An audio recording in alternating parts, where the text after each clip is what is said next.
आज की इस वीडियो में हम बात करेंगे G20 समिट के बारे में। G20 समिट है क्या? ठीक है, आप अक्सर सुनते होंगे कि अलग अलग कंट्रीज़ में G20 समिट ऑर्गेनाइज होती है हर साल। ठीक है, तो हमें जानने को मिलेगा कि G20 बेसिकली है क्या। ठीक है, कौन कौन सी कंट्रीज़ इसकी मेंबर हैं और कौन कौन सी कंट्रीज़ में ये समिट ऑर्गेनाइज होती है। ठीक है, बेसिकली होता क्या है इस समिट में और इस समिट का एम क्या है, तो बहुत सारी चीज़ें हम लोगों को जानने को मिलेगी। तो आइए शुरू करते हैं G20 समिट के बारे में, थोड़ा जानते हैं क्या है G20 समिट। तो गाइज G20 क्या है? सबसे पहले G20 से आप लोग क्या समझते हो? G20 is nothing but it is a group. ठीक है, it is a group of government of developed and developing countries. ठीक है, इसमें ये ग्रुप है 20 कंट्रीज़ का, जैसे कि आप लोग नाम से समझ रहे हो G20। ठीक है, तो इसमें 20 कंट्रीज़ आती हैं और it is a group of 20 countries. और वो कंट्रीज़ दोनों हैं, चाहे वो डेवलप्ड हो चाहे वो डेवलपिंग कंट्रीज़ हो। ठीक है, दोनों इस G20 में आती हैं, G20 कंट्रीज़ में। तो अब हम बात करते हैं कि ये बेसिकली हमें जानना है कि ये कब इस्टेब्लिश हुआ।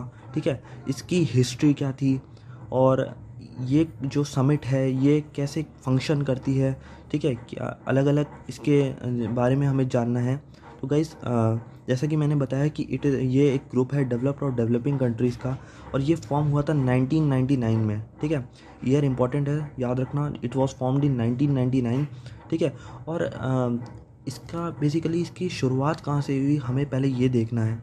ठीक है, तो क्या हुआ था, देखो गाइस, 1997 में क्या हुआ था ना, all over the world economic crisis बहुत फैल गई थी, इकोनॉमिक इंस्टेबिलिटी बहुत हो गई थी।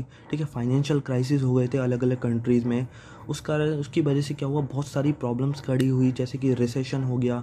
ठीक है, मार्केट डाउन हो गया और जॉब अपॉर्चुनिटी बहुत कम हो गई, अनएम्प्लॉयमेंट बहुत हद तक बहुत जगह बढ़ गया।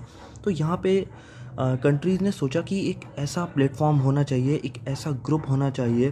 ठीक है, जहाँ पे सारी कंट्रीज़ आपस में मिल सके और ग्लोबल इकोनॉमिक डिसीजंस ले सके। ठीक है, ऐसे डिसीजंस ले सके ग्लोबल लेवल पे, जो कि जो ये बहुत सारी जो प्रॉब्लम्स हैं। ठीक है, रिसेशन की प्रॉब्लम है, एक फाइनेंशियल क्राइसिस जो ऑल ओवर द वर्ल्ड है, ये प्रॉब्लम बहुत हद तक सॉल्व हो सके।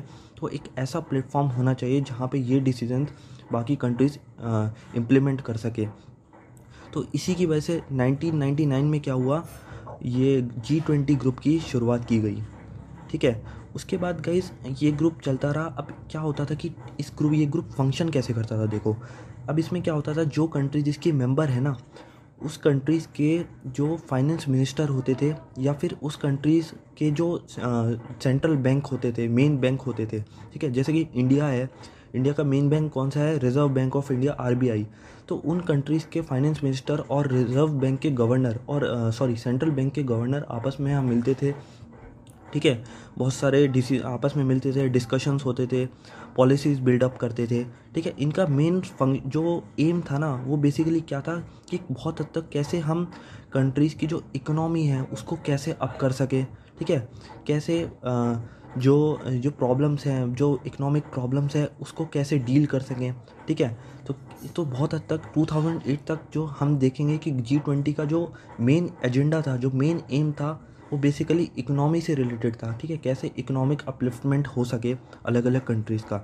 पर 2008 के बाद से हमने ये देखा कि जी यहाँ पे कंट्रीज़ के जो हेड थे, ठीक है, जैसे कि कंट्रीज़ के PM हो गए, कंट्री के प्रेसिडेंट हो गए, 2008 के बाद से ना वो यहाँ पे आपस में आने लगे, वो आपस में मीटिंग करने लगे।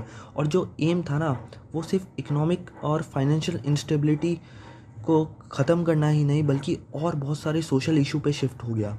ठीक है, मतलब ये भी एक इशू रहा, लेकिन इसके साथ साथ ही जैसे कि all over the world poverty, कितनी ग्लोबल पॉवर्टी पे, ठीक है, क्लाइमेटिक चेंज से कैसे डील कर सके अलग अलग कंट्री। तो यहाँ तक तो एक तरीके से एजेंडा जो है ना, बहुत हद तक बहुत इसका स्कोप एक तरीके से बहुत बढ़ गया था G20 का 2008 के बाद से, जब यहाँ पे जो कंट्रीज़ के हेड थे वो आपस में आके मीटअप करने लगे। ठीक है गाइस, तो ये हमें थोड़ा जानने को मिला कि G20 कैसे कैसे फॉर्म हुआ और कैसे कैसे फंक्शन होती है अभी G20 में।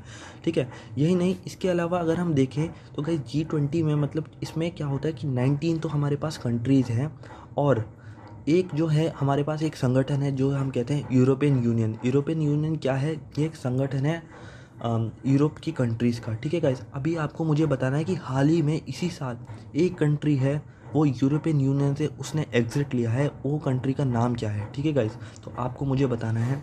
अब अगर हम देखें तो G20 है ना गाइस, इसमें जैसे कि हमने बात करी कि दोनों कंट्रीज़ आती हैं, इसमें डेवलप्ड कंट्रीज़ भी आती हैं और डेवलपिंग कंट्रीज़ भी आती हैं। तो डेवलप्ड कंट्रीज़ और डेवलपिंग कंट्रीज़ जो हैं ये बेसिकली, अब जैसे हम देखें अगर हम इसके मेंबर्स पे बात करें तो बहुत सारी जो डेवलप्ड नेशंस हैं, जैसे कि हम बात करें USA की बात करें, यूनाइटेड स्टेट्स ऑफ अमेरिका की, या फिर हम बात करें चाइना की, तो हम ये देखते हैं कि गाइस ये जो बड़ी डेवलप्ड कंट्रीज़ है ना, इनका ऑल ओवर द वर्ल्ड अगर हम वर्ल्ड ट्रेड की बात करें, ठीक है, ट्रेडिंग की बात करें, इंपोर्ट एक्सपोर्ट की बात करें, तो ये जो कंट्रीज़ है ना, इनका बहुत सारी कंट्रीज़ के साथ ट्रेड बहुत हद तक बहुत बेहतर है, ठीक है। बहुत सारी कंट्रीज़ के साथ चाइना ट्रेड करता है, USA भी बहुत ट्रेड करता है, और भी बहुत सारी कंट्रीज़ जो है G20 की, वो भी बहुत कंट्रीज़ के साथ ट्रेड करती है। तो हमने पाया कि G20 कंट्रीज़ जो है ना, दे occupy almost 80% of the world trade, ठीक है। तो दुनिया भर की 80% वर्ल्ड ट्रेड सिर्फ G20 कंट्रीज़ ऑक्यूपाई करते हैं। तो सोचने की बात है गाइस, कितना इंपॉर्टेंट रोल प्ले कर रही हैं यहाँ पे G20 कंट्रीज़। और यही नहीं, अगर हम वर्ल्ड लैंड एरिया की बात भी करें तो दे occupy half of the world land area, ठीक है गाइस। अगर हम देखें कि जैसे कि अगर हम बात करें, जैसे आप ये देख सकते हैं कि पर्पल रीजन में जो कंट्रीज शो हो रही है, they are the members of G20 and you can clearly see that they occupy almost half of the world land area, ठीक है गाइस। तो G20 अगर आप वर्ल्ड ट्रेड की बात करें तो 80% वर्ल्ड ट्रेड G20 कंट्रीज़ के ही हाथ में है, और लैंड एरिया की बात करें तो half of the land area भी G20 कंट्रीज़ ही ऑक्यूपाई करते हैं। तो ये था। उसके बाद हम देखते हैं गाइस कि कौन कौन सी कंट्रीज़ G20 की मेंबर्स हैं, ठीक है। तो यहाँ पे हम देखते हैं कि टोटल हमें पता है कि 19 कंट्रीज़ हैं और एक यूरोपियन यूनियन है। तो कंट्रीज़ की अगर हम बात करें तो हम देखेंगे कि दो हमारे पास लैटिन अमेरिकन कंट्रीज़ हैं, जैसे कि अर्जेंटीना और ब्राज़ील, ठीक है। और बहुत सारी कंट्रीज़ हमारे पास यूरोप से भी हैं, जैसे कि जर्मनी हो गई, फ्रांस हो गई, ठीक है गाइस। उसके बाद अगर इटली हो गई, और बहुत सारी एशियन कंट्रीज़ भी यहाँ पे मिलेगी, जैसे कि इंडिया हो गई, ठीक है, चाइना हो गई।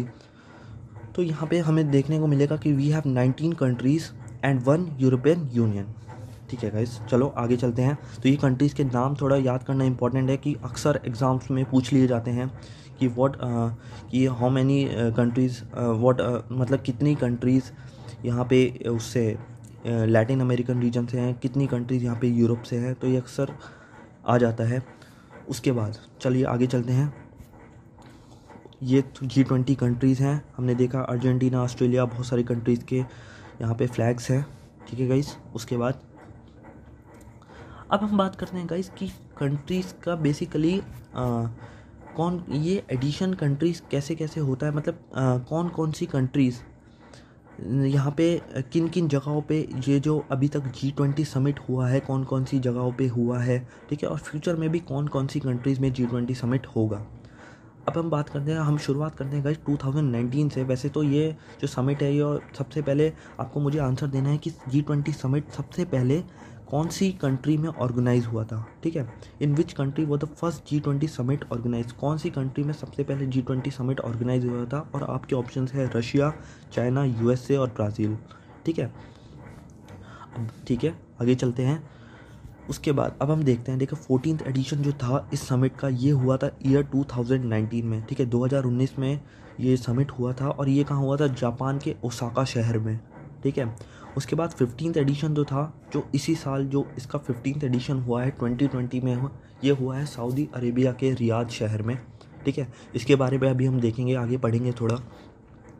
उसके बाद जो 16th एडिशन है इस समिट का गाइस, ये होगा 2021 में, ये होगा इटली के रोम शहर में, ठीक है। और 17th एडिशन जो होगा ये 2022 में Indonesia, and it will be followed by 18th edition in 2023 by India, ठीक है। अर्लियर क्या हुआ, अभी क्या हुआ था कि जो 2022 का जो समिट था ना गाइज, ये इंडिया ऑर्गेनाइज करने वाला था, बट यहाँ पे क्या हुआ, इंडिया अब एक साल बाद 2023 का जो समिट है वो ऑर्गेनाइज करेगा, ठीक है। तो ये था। उसके बाद गाइज अब हमें पता होना चाहिए, हमने देखा कि बहुत सारे ऑर्गेनाइजेशंस हैं, उनके हेडक्वार्टर्स अलग अलग जगह होते हैं, पर यहाँ पे हमें याद रखना है कि G20 जो ग्रुप है ना, इसका कोई भी परमानेंट हेडक्वार्टर नहीं है, ठीक है। जो कंट्रीज़ इसके मेंबर हैं उन कंट्रीज़ पे ही इसके मीटिंग हो जाती है, ठीक है गाइस। चलिए तो आगे चलते हैं। अब हमें बात करनी है कि इस साल जो 2020 में G20 की समिट हुई है, ये हुई थी सऊदी अरेबिया के रियाद शहर में, ठीक है। तो सबसे पहले तो हमें एक इम्पॉर्टेंट चीज़ याद रखनी है कि ये जो समिट हुई थी ना, ये 15th एडिशन था G20 समिट का, और ये वर्चुअली हुआ था। अब जैसे ही हमें पता है कि कोविड-19 पेंडेमिक फैला हुआ है ऑल ओवर द वर्ल्ड, तो ये पॉसिबल नहीं था कि ये जो समिट है ये सारे ग्लोबल लीडर्स आपस में मिल सके एक कंट्रीज़ में। तो इसीलिए क्या हुआ, ये जो समिट थी इट वाज ऑर्गेनाइज वर्चुअली, ठीक है। और इसकी होस्टिंग कौन कर रहा था? Saudi Arabia. उसके बाद गाइस जो थीम है इस समिट की, ये इंपॉर्टेंट है, थोड़ा याद रखना है हमें। The theme of the summit was realising opportunity of the 21st century for all, ठीक है। Realising opportunity for the 21st century for all. और बेसिकली 3 क्राइटेरिया पे इसने फोकस करा था: empowering people, safeguarding the planet and shaping new frontier. यहाँ पे guys क्या हुआ था, एम्पावरिंग मतलब यहाँ पे हुआ क्या कि एक तरीके से ये जो समिट थी ये फोकस कर रही थी कि कैसे जैसे बहुत सारे क्लाइमेटिक चेंजेस हो रहे हैं अलग अलग कंट्रीज़ पे, ठीक है, कौन कौन से डिसीजंस ले सके जिससे कि कंट्रीज़ का एक तरीके से जो ओवरऑल एनवायरनमेंट है वो सुधर सके, ठीक है।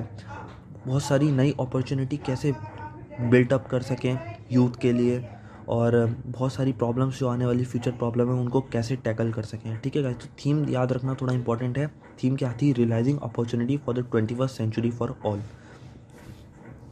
उसके बाद अब हमें देखना है गाइस कि इंडिया का बेसिकली पॉइंट ऑफ व्यू क्या रहा इस समिट में, ठीक है। हमें तो अपनी कंट्रीज़ का पॉइंट ऑफ व्यू थोड़ा जानना ज़रूरी है कि कैसा क्या रहा इंडिया का पॉइंट ऑफ व्यू इस समिट में, ठीक है। इंडिया का क्या सोचना था समिट के बारे में, और मतलब कैसे आगे के फ्यूचर के बारे में इंडिया का सोचना क्या था। तो यहाँ पे जो हमारे प्राइम मिनिस्टर थे नरेंद्र मोदी, उन्होंने सबसे पहले क्या कहा कि जो पेंडेमिक है ना, ये it is prove to be a turning point in the history of humanity, ठीक है। ये एक टर्निंग पॉइंट है ह्यूमन हिस्ट्री में, and also a great challenge to the world after second world war. तो यहाँ पे एक बहुत बड़ा चैलेंज बता है वर्ल्ड के लिए, द्वितीय विश्व युद्ध के बाद, सेकेंड वर्ल्ड वॉर के बाद सबसे बड़ा चैलेंज कोविड-19 पेंडेमिक को बताया है। उसके बाद गाइज यहाँ पे मोदी जी ने बात करी है ग्लोबल इंडेक्स के बारे में, ठीक है। ये जानना थोड़ा ज़रूरी है। जैसे कि हमें पता है कि जैसे अलग अलग ऑर्गेनाइजेशंस हैं, ठीक है, हमारे पास, और ये क्या करते हैं ऑर्गेनाइजेशन, अपने रिपोर्ट पब्लिश करते हैं, ठीक है, अपने इंडेक्स पब्लिश करते हैं। जैसे कि आप लोगों ने सुना होगा ह्यूमन डेवलपमेंट इंडेक्स, इसी साल 2020 में अभी ह्यूमन डेवलपमेंट इंडेक्स आया है, और उसमें आपको मुझे बताना है कि इंडिया की रैंक क्या है, ठीक है, और फर्स्ट रैंक किसकी है। तो ये आपको मुझे बताना है। अभी हाल ही में रिलीज़ हुआ है ह्यूमन डेवलपमेंट इंडेक्स। उसके बाद जैसे बहुत सारे इंडेक्स होते हैं गाइस, जैसे कि ease of doing business report होती है, ह्यूमन डेवलपमेंट इंडेक्स होते हैं। तो यहीं पे जो पीएम मोदी थे उन्होंने कहा कि एक ग्लोबल इंडेक्स होना चाहिए बेसिकली, और वो बेसिकली 3 चीज़ों पे फोकस करना चाहिए प्राइमरली, जैसे कि इनोवेशन इन टेक्नोलॉजी, ठीक है। जो टेक्नोलॉजी है उसमें किस तरीके से हम टेक्नोलॉजी में अपडेशन लाएं, ठीक है, कैसे उसको बिल्टअप कर सकें, और कैसे मोर इम्पोर्टेंटली कैसे वो टेक्नोलॉजी रिमोट एरियाज़ तक पहुंच सके, उसका स्कोप हम बढ़ा सकें रिमोट एरियाज़ तक, जहाँ पे जो लोग हैं उसे एक्सेस कर पाएँ और अपना लाइफस्टाइल, अपनी लिविंग कंडीशन बहुत हद तक सुधार सकें, ठीक है। उसके बाद और चीज़ जो थी, मोदी जी ने कहा कि जो ट्रांसपेरेंसी होनी चाहिए गवर्नमेंट सिस्टम में, ठीक है। जैसे कि हमें पता है हमारे पे बहुत सारे सिस्टम है, हमारे पास बैंकिंग सिस्टम है और बहुत सारे एडमिनिस्ट्रेटिव सिस्टम है। तो यहाँ पे एक तरीके से ट्रांसपेरेंसी इंट्रोड्यूस करानी चाहिए, ट्रांसपेरेंसी अपलिफ्ट होनी चाहिए यहाँ पे, ठीक है, जिससे कि जो एडमिनिस्ट्रेशन का सिस्टम है वो बहुत हद तक सुधर सके, ठीक है गाइज। तो ये कुछ इंडिया का पॉइंट ऑफ व्यू था इस समिट के रिगार्डिंग। उसके बाद गाइज हम बात करते हैं कि कौन कौन से कंट्रीज़ इसमें इनवाइट थी एज ए गेस्ट। देखो क्या होता है कि जब समिट ऑर्गेनाइज होती है ना, तो क्या होता है बहुत सारी कंट्रीज़, देखो इसकी जो कुछ तो मेंबर कंट्रीज़ होती हैं और बहुत सारी कंट्रीज़ जो होती हैं वो इसमें एज अ गेस्ट इन्वाइटी होती है, ठीक है। मतलब उन्हें एज अ गेस्ट बुलाया जाता है इस समिट को ऑब्जर्व करने के लिए, ठीक है। तो अब एक बात और याद रखना कि जो स्पेन है ना, स्पेन जो है it is almost a permanent invite for the summit, ठीक है। अभी ये देखा जा रहा है कि बहुत सालों तक जो अभी जितनी भी समिट हुई है, स्पेन जो है ना कंट्री, ये तो आती ही है हर बार, ठीक है, एज अ गेस्ट। इस समिट में। और इस साल की अगर समिट की बात करें तो स्पेन के अलावा बहुत सारी कंट्रीज़ के पीएम और प्रेसिडेंट को एज ए गेस्ट इनवाइट किया गया, जैसे कि पीएम ऑफ सिंगापुर, ठीक है, president of Rwanda, president of Switzerland, UAE, Vietnam etcetera, और भी बहुत सारे संगठन जो थे उनके प्रेसिडेंट और पीएम को यहाँ पे बहुत सारी कंट्रीज जो थी उनके प्रेसिडेंट और पीएम को यहाँ पे एज ए गेस्ट इन्वाइट किया गया है। ठीक है गाइज, उसके बाद गाइज हम बात करते हैं कि WHO का व्यू पॉइंट क्या रहा इस समिट के में। तो WHO के अकॉर्डिंग क्या रहा, जो ये पेंडेमिक है ना गाइज, WHO का स्टेटमेंट ज़्यादा अच्छा नहीं रहा है। WHO ने कहा है कि अब जब सिचुएशन हैंडल भी होगी ना, तो इसके बाद भी रिजल्ट जो निकलेगा ना वो ये रहेगा कि 150 million people will be drove to extreme poverty. ठीक है, ये जो पेंडेमिक है ये ऑलमोस्ट 150 मिलियन पीपल को इफ़ेक्ट करेगी, जिसके कारण जो पॉवर्टी है ऑल ओवर द वर्ल्ड वो बहुत हद तक इंक्रीज़ हो जाएगी। ठीक है, और यहाँ पे यूनिसेफ ने भी कहा है कि ऐसे में क्या है, सारी कंट्रीज़ को यहाँ पे आपस में आना चाहिए, ठीक है, और स्टेप लेना चाहिए, जिससे कि ऑल ओवर द वर्ल्ड जो पुअर कंट्रीज़ हैं, ठीक है, उनके हम देखते हैं कि जो पुअर कंट्रीज़ हैं वहाँ पे टेक्नोलॉजी का एक्सेस इतना अच्छा नहीं है। ठीक है, तो यहाँ पे सभी कंट्रीज़ को आना चाहिए और एक तरीके से टेक्नोलॉजी अपलिफ्टमेंट होनी चाहिए, जिससे कि पुअर कंट्रीज़ जो है ना उन्हें भी टेक्नोलॉजी का बेनिफिट मिल सके। तो ये था गाइज WHO का व्यू पॉइंट। ठीक है, उसके बाद गाइज हम बात करते हैं कि G20 डेब्ट सर्विस सस्पेंशन इनिशिएटिव क्या है। अब देखो क्या हुआ कि अब जैसे कि पेंडेमिक चल रहा है, कोविड-19 सिचुएशन हो रखी है, तो इसमें क्या हुआ गाइस, बहुत सारी कंट्रीज़ जो है ना उनकी हमें पता है कि जो कंडीशन है वो इतनी स्टेबल नहीं है। ठीक है, और आगे भी फ्यूचर में उनकी जो कंडीशन है ना वो बहुत डाउन जाएगी, इकोनॉमी उनकी बहुत डाउन जाएगी, अपलिफ्टमेंट इतने अच्छी तरीके से नहीं हो पाएगा। तो ऐसे में G20 ने एक बहुत हिस्टोरिक स्टेप लिया है और यहाँ अपनी एक इनिशिएटिव लिया है, G20 डेब्ट सर्विस सस्पेंशन इनिशिएटिव।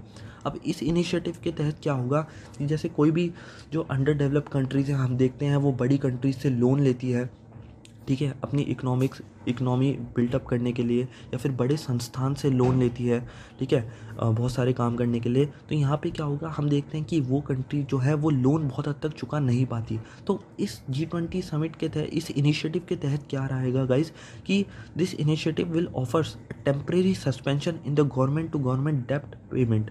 ठीक है, तो यहाँ तक बहुत हद तक जो कंट्रीज़ जो हैं उन्हें एक तरीके से उनके जो लोन जो उन्हें चुकाना है बहुत हद तक उसमें रियायत मिलेगी। ठीक है, पर उनका बहुत हद तक जो लोन है वो सस्पेंड हो सकता है। ठीक है, तो ये एक बहुत हिस्टोरिक स्टेप लिया गया है G20 डेब्ट सर्विस सस्पेंशन में। ठीक है, उसके बाद ये जो है, अब ये क्या करेगा, जो पुअर इकोनॉमीज़ जो कंट्रीज़ हैं, पुअर कंट्रीज़ हैं, ये उनकी बहुत हद तक मदद करेगा अपने आप को रिकवर करने में। ठीक है गाइस, जैसे कि पुअर कंट्रीज़ हैं, हम देखते हैं कि इतनी अच्छे से उनकी कंडीशन स्टेबल नहीं है, तो ये स्कीम बहुत हद तक उन कंट्रीज जो कि डेब्ट के अंडर में है, ठीक है, जिन्हें लोन चुकाना है बड़ी कंट्रीज़ का, तो बहुत हद तक उन्हें ये जो स्कीम है ये बहुत हद तक उन्हें रियायत देगी। तो गाइस, आज की इस वीडियो में हमने देखा कि G20 बेसिकली है क्या, कौन कौन सी कंट्रीज़ इसकी मेंबर्स हैं, ठीक है, कैसे ये कंट्रीज़ काम करती हैं। और जाने से पहले आपको मैं एक और क्वेश्चन दे रहा हूँ, आपको बताना है कि in which of the following groups are all 4 members of G20। इनमें से कौन से ग्रुप ऐसे है 4 कंट्रियों का जिनमें चारों कंट्रीज़ आपस में किसकी मेंबर है, G20 की मेंबर है। ठीक है गाइस, तो मैं उम्मीद करता हूँ कि आपको आज की ये वीडियो G20 पे पसंद आएगी गाइस। और अगर आपको ये वीडियो पसंद आई तो प्लीज़ वीडियो को लाइक ज़रूर करना और शेयर ज़रूर करना। Thanks for watching guys.